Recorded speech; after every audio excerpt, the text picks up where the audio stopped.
बड़े चमनलाल फिर से उठ ना सके बाबूजी। यानी इस धरा धाम को तज दिए, त्याग दिए, यानी उनका देहांत हो गया बाबूजी। इधर सावित्री बगैर पति के विधवा और बगैर पिता के विजय अनाथ हो गए बाबूजी। सहारा कोई नहीं रहा उनके पास। भाव में कहना बा भैया,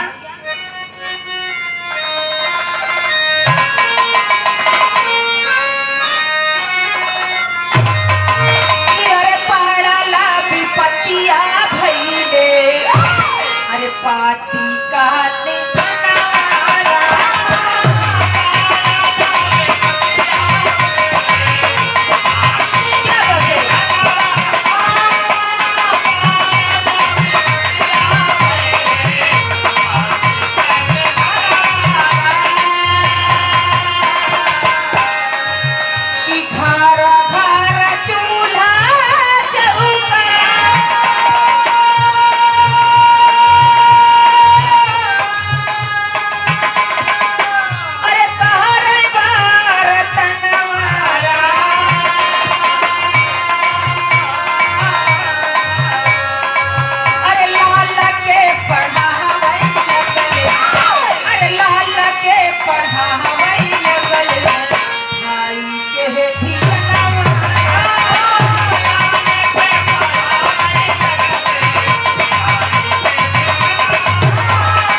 सावित्री बहुत लाचार पड़ गई बाबूजी।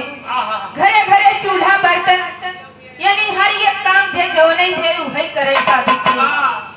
अपने और अपने बेटवा का पालन पोषण करत रहे, लेकिन सावित्री के मन में शिक्षा के प्रति बड़ा लगाव रहे बाबूजी। कहीं ना चाही जवन हो जाए, चाही जौने राह से हमका गुजरे के पड़े, हम अपने बेटवा के शिक्षित जरूर बनाओ। सावित्री वही ग्राम में नजदीक की पाठशाला में अपने बेटे विजय का एडमिशन करा दिया बाबूजी। तर्ज हुए बा भैया,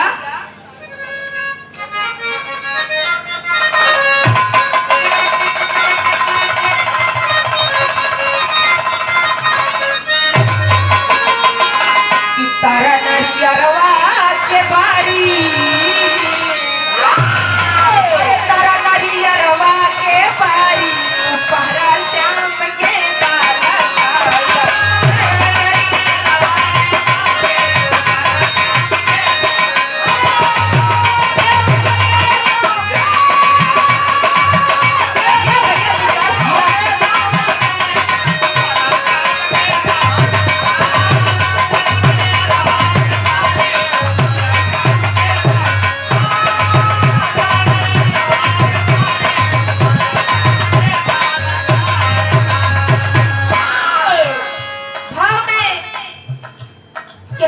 भैया मास्टर,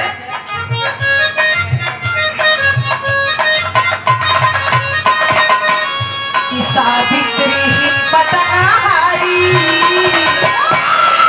अरे सावित्री हिम्मत ना हारी, विजय दी मारी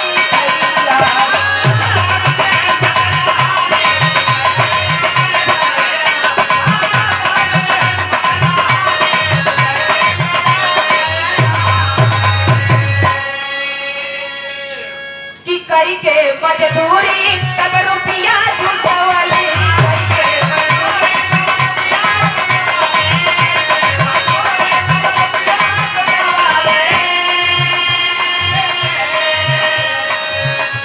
आया पते काटी बाटी लाल के पड़वाले,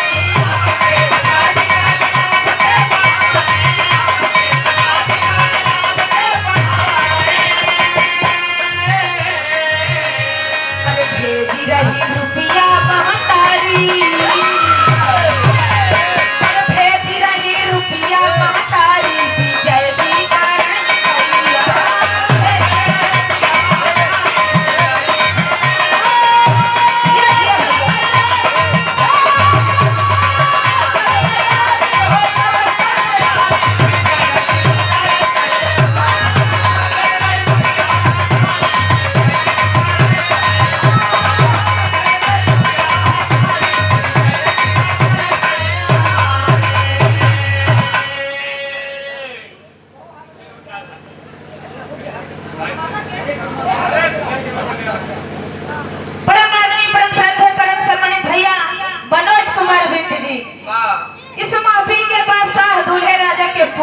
चाचा जी, आपके कार्यक्रमों द्वारा 101 रुपए का महान पुरस्कार चाचा और भतीजा का जोड़ी सदा सही सलामत रहे, कामना ही है भगवान से।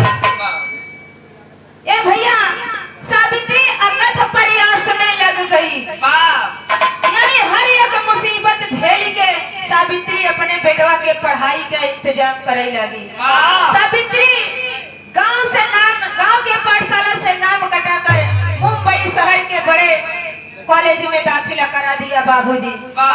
और यहाँ अपना भूखी पियासी कभों कभों तो सावित्री के भोजन भी नसीब न हो भैया। पानी पी के सावित्री रात में सो जाती थी, लेकिन हर महीने अपने बेटा विजय के लिए फीस का इंतजाम कर देती थी बाबूजी। सावित्री की मेहनत रंग लाई भैया। कहना बा मास्टर,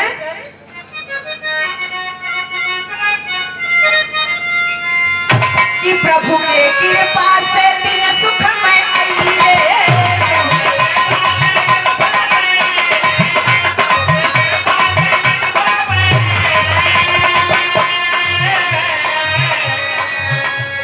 लाल विजय जी कलेक्टर बनी गई है।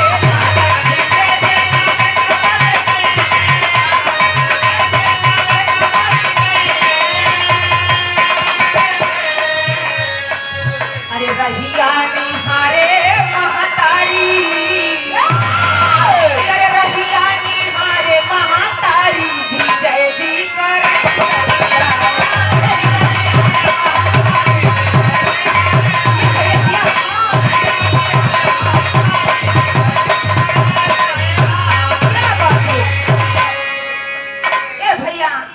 सावित्री के दिन रात के मेहनत भूखा प्यासा रहल का दुख दर्द रंग लाया बाबूजी। विजय साहब कलेक्टर बन गए। कलेक्टर की पदवी पाकर विजय साहब बहुत खुश बाटे। अब चिट्ठी में लिखा थी कि ये माई तुम्हार बेटा विजय डीएम बन गए। जब ये भतीजा के सुनली सावित्री चिट्ठी पढ़ ले तो अखिया से आंसू गिरत बा। धन्य है परमात्मा, हमारे बेटा के वो ओहदा पे पहुंचाई देहा जोने के हम सब कल्प लेते रहे। पड़ोस में जाए के सावित्री कहा थी, ये दीदी, ये बहनी, अरे हमार बेटा विजय डीएम बन गए हो, हम एक डीएम का महतारी अभी। बहुत खुश बाटी सावित्री।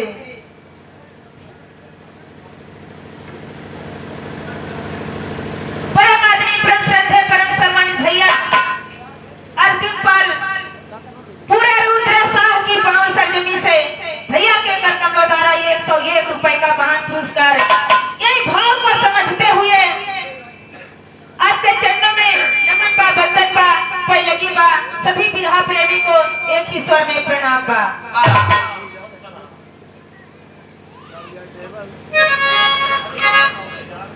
हे भैया, तर्ज उहे बा मास्टर, सावित्री बहुत खुश रही और अपने बेटवा के राह देखत है कि हमार बेटा डीएम सब हमसे मिले। तर्ज उहे बा भैया मास्टर।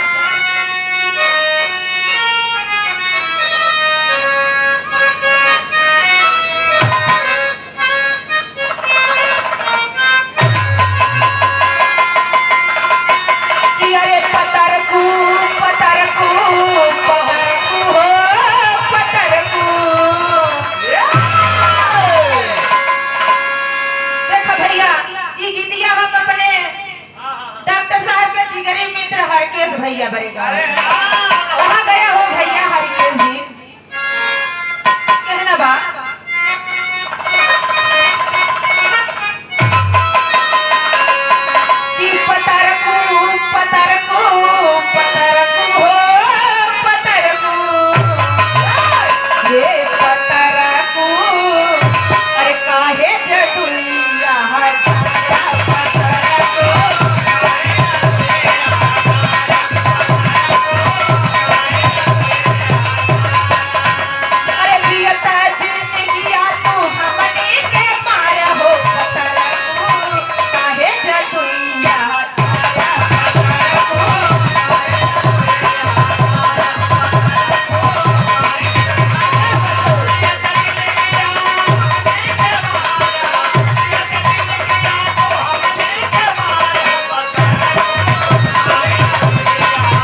कलेक्टर की पदवी पा गए। जब हरियर हरियर नोट गिने लागे बाबू, यानी उनका वो पिछला दिन भूल गए, यानी वो महतारी का कर्तव्य खर्च भूल गए, वो बात भूल गए, वो दिन भूल गए कि कैसे कैसे कई के महतारी हमका हिया तक पहुँचाए। कहना बा भैया,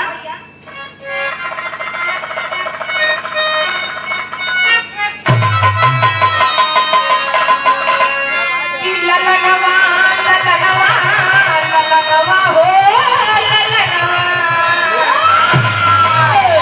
ए ललनवा जब से कलेक्टर बने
कि कहिया हमार बेटा हमसे मिले है, यानी साल भर के दिन बीतेगा, लेकिन विजय साहब अपने महतारी का ख्याल खबर ना ले। साल भरे में एक चिट्ठी जरूर भेजत रहे, कहे नहीं माई हम शादी कैली है। जब ये बतिया सुनली सावित्री तो कहे हमार बेटा विजय बगैर हमरे के हमसे कैसे शादी कैले हैं, बगैर हमरे आशीर्वाद के आखिर उनकर मन कैसे माना। लेकिन फिर अपने मन के समझावत बा सावित्री कि चला हमारे बेटा के समय के बड़ा अभाव बा और रोटी पानी के जरूरत बा, तो ठीक करे हमार बेटा विजय शादी कैले हैं। लेकिन साल भर के बाद विजय साहब एक चिट्ठी और अपने माई के नापे लिखी, कहने माई हमरे बेटा भइल बा और तोहरे पोता भइल बा। जब ही बतिया सावित्री सुनलिन बाबूजी तो मन में बड़ा दुख बा। जाए के बगल के पड़ोसन से कहती कि ए दीदी हमरे बेटा डीएम के बेटवा भइल बा हो, हमरे पोता भइल बा। तो पड़ोसन कहा था ये बहिनी तो कहे नाचत नहीं हो गावत नहीं हो खुशी मनावा, कहे नहीं हमार मन यह बड़े उदास बा। यह 3 साल के दिन बीत गया हमार बेटा हमसे मिले ना आए, कहते हम कौन बड़ी बात बा, अरे तुम्हार बेटा तो उससे मिले नहीं आए, उनके समय के उनके पास समय का बड़ा अभाव बा, तो वही मिले चली जा अपने बेटा से। अरे ये बतिया सावित्री के बहुत पसंद आई बाबूजी। तेरी में भाव मिला मास्टर कहना बा,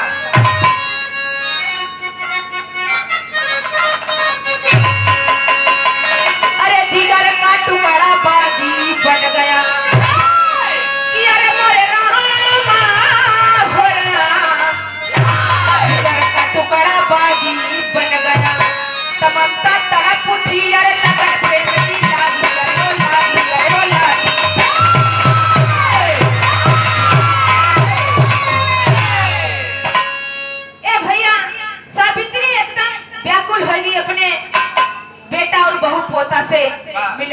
बाबूजी। पहपट में भाव मेरा मास्टर कहना बा,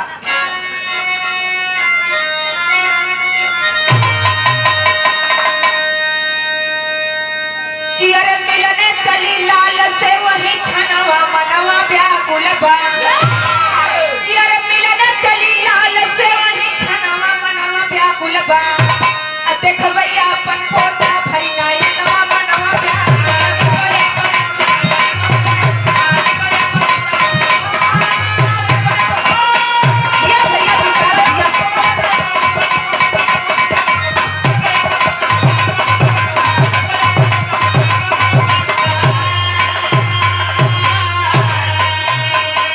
कि होई है नौकर चाकर बंगला गाड़ी मोटर कार हो।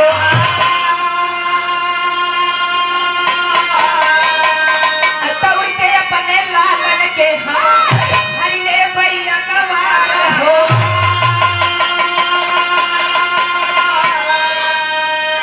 अरे तौड़ के बहुहर छोई है मरद चरणवा मनवा व्याकुल बा। ते भैया सिर बाता थैथी नवा मनवा व्याकुल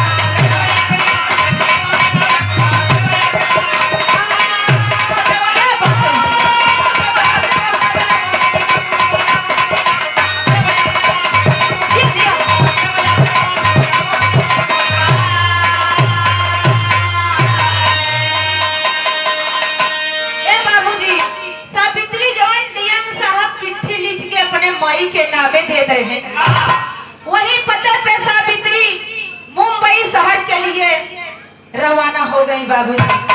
अब मन में इतना बड़ा बड़ा सपना बा कि हमार बेटा मुंबई शहर के सबसे बड़ा बनई है। अरे बंगला गाड़ी नौकर चाकर एकदम भरा हुई है, बहुत सुंदर लागत होए। हम अपन पोता और बहू के भी साथ देख लेबै। अब बहू हमार गोड़ धरे लेवी ना तो उनका हम बिटिया किनारे अपने कलेजे से लगाई के बहुत सारा आशीर्वाद दे बाबूजी। सोचत सावित्री पहुंच गई डीएम साहब के आवास पर। कहना बा भैया,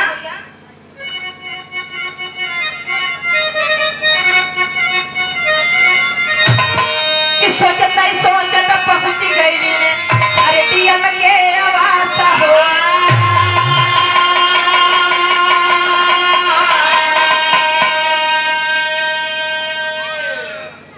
ए भैया, हमारे ग्राम सभा अतरी के बड़े ही होनहार इंसान, बहुत सरल स्वभाव के मनई। हमारे ग्राम सभा में हेरा जाए तो एनसी बड़ा सौभाग्यशाली केहू नहीं बा। यानी हमारे ग्राम सभा में चाहे जवन कार्य प्रयोजन पड़े, सुख में तो कम दुख में भैया पहले दौड़त है। बहुत कम उम्र में बहुत ऊंची तरक्की और सबसे बड़ा सम्मान बनई के हृदय में बा भैया के। भैया यहाँ परम आदमी संजय शर्मा जी हम सबके दिलों की धड़कन है भैया। भैया के कर कन्नो द्वारा 200 रुपए का महान पुरस्कार सदा माई भगवती भैया पे सहाय रहे, कृपा बनी रहे भैया पे। कि सोचत पहुंच गई अरे डीएम के आवास हो।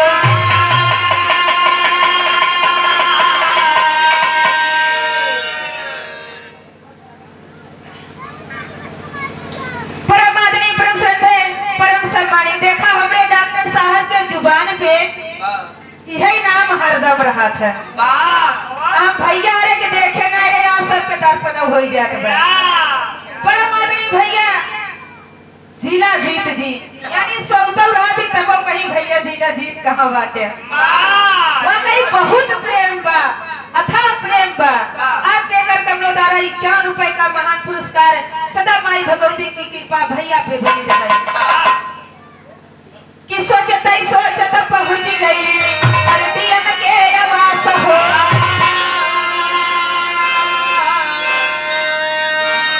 गेट पे पहरा पुलिस का लागल रहे बड़ा खासा हो।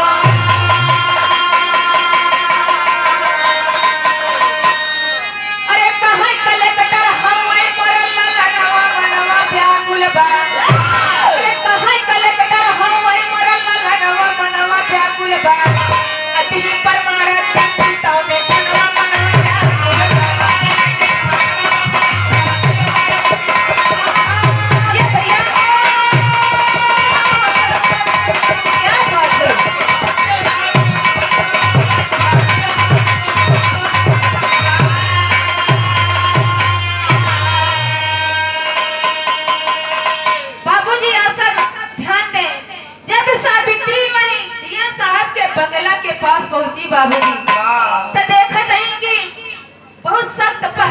के दरवाजे पे लगल बा। तो वही पहरेदार के पास गई सावित्री और कहा कहीं कि ए भैया हम डीएम साहेब के महतारी हई और पहरेदार उनका यानी पांव से लई के सर तक देखत बा।